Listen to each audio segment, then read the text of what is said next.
L'engagement au sein d'un parti, moi, ça a pris du temps. J'ai trouvé à un moment donné la nécessité de m'engager politiquement suite à la première élection présidentielle où je suis électrice, qui est en 2002. En 2002, je suis une femme de gauche et je me retrouve au second tour à voter pour le candidat Jacques Chirac parce qu'il est opposé au candidat Jean-Marie Le Pen. Et dans ma jeune vie militante, alors que je me suis engagée contre le racisme, contre le fascisme, je me retrouve à la première présidentielle à devoir éviter le pire, ce que je combattais. Je me dis à ce moment-là que les différents engagements associatifs, militants, syndicalistes, étudiantes sont peut-être insuffisants et qu'il faut que je trouve un débouché politique à mon engagement. Et c'est là que je m'engage au sein du Parti socialiste. Parfois on me dit, y compris dans les nouvelles générations, qu'aujourd'hui l'égalité des droits est aboutie et que finalement les discriminations c'était peut-être les faits d'avant, mais que ce ne serait plus d'actualité. Moi ce que je constate, c'est que ces faits ils perdurent.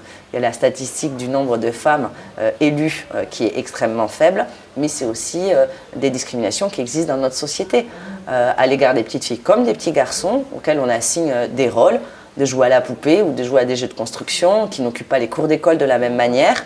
Bref, je pense que c'est un combat qui est encore devant nous et c'est celui qui a été à l'origine de mon engagement notamment et je pense que c'est un combat qui doit être conduit, y compris et particulièrement quand on est en responsabilité. Donc femme politique, moi je m'engage sur ces sujets et je ne crains pas de dire que je suis féministe. J'explique que le féminisme est un combat pour l'universalisme qui n'exclut pas les hommes, mais qu'il y a l'effet de discrimination réelle à destination des femmes.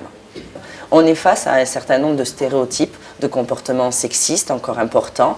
Moi, en tant que vice-présidente de région, je peux arriver sur des réunions importantes au ministère de l'économie et qu'un assistant me tende son manteau et me demande un café, alors même que je suis la négociatrice pour l'ensemble des régions de France sur les questions budgétaires.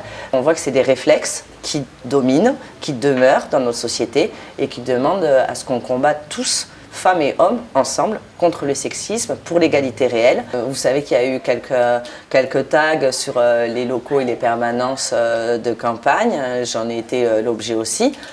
Peu importe l'importance de ces tags, c'est des dégradations matérielles. Par contre, je ne crois pas que d'autres aient eu affiché « Travaille, tais-toi et nettoie ».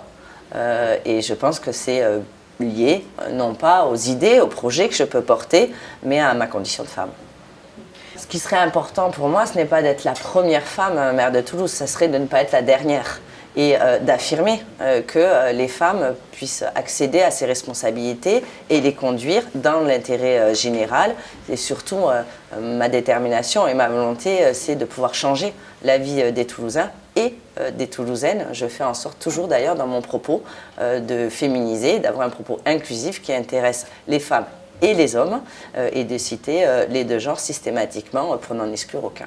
Je crois qu'il y a une urgence pour Toulouse, pour ses habitants, à ce que nous puissions renouer avec la fierté de ce qui a fait notre métropole, sa richesse, et finalement, ce qui aujourd'hui continue à être l'essentiel de sa reconnaissance. Je suis toulousaine, j'ai grandi à Toulouse, mes enfants font leur école, leur collège à Toulouse, j'ai bâti de nombreux projets dans cette ville qui est la ville de ma vie.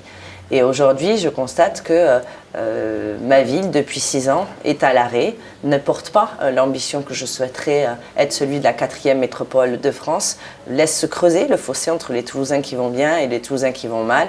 Et je crois que dans des moments où on considère que la démocratie est abîmée, où le lien de confiance entre les citoyens et les élus sont abîmés, soit on le déploie, soit on s'engage. Et j'ai décidé de m'y engager pour pouvoir porter une nouvelle énergie pour Toulouse.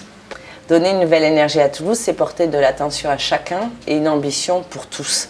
C'est faire en sorte de pouvoir, dans les besoins du quotidien, mieux se déplacer, mieux manger, apporter des solutions concrètes au quotidien des Toulousains et des Toulousaines. Parce que c'est à cela qu'un maire, qu'une maire doit aussi servir. Je crois que la question écologique, la nécessité d'agir de manière urgente pour la planète, d'une part, Toulouse doit en prendre toute sa part et donc agir sur les émissions de gaz à effet de serre dans les transports, mais également dans le logement, en luttant contre la précarité énergétique. Et la réalité, c'est que ceux qui souffrent des dérèglements climatiques, ce sont souvent les plus pauvres, les plus fragiles. Et donc pour moi, ces deux questions, elles sont éminemment liées.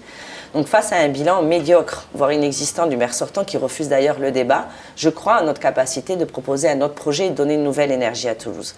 Après, la division de la gauche n'est jamais bonne. Et j'aurais souhaité que la gauche parte rassemblée. Aujourd'hui, il y a des projets différents.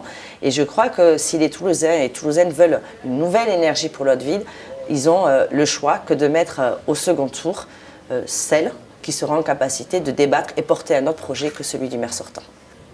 Parce qu'il n'est pas possible de se satisfaire de la situation qui est la nôtre.